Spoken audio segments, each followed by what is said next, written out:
News express मध्ये आपलं स्वागत। बघूया आजच्या ताज्या घडामोडी। पुणे शहर गुन्हे शाखेच्या अंमली पदार्थ विरोधी पथक 2 ने लोणी काळभोर पोलीस ठाणे हद्दीत मोठी कारवाई करत बनावट आरएमडी गुटख्याचा कारखाना उद्ध्वस्त केलाय।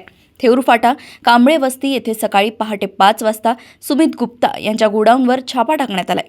येथे बनावट आरएमडी गुटखा, सुगंधित तंबाखू, विमल पान मसाला, केमिकल, प्रिंटेड पाउच, बॉक्स, बंडक, पोती असा एकूण 1 कोटी रुपयांचा मुद्देमाल हस्तगत करण्यात आलाय।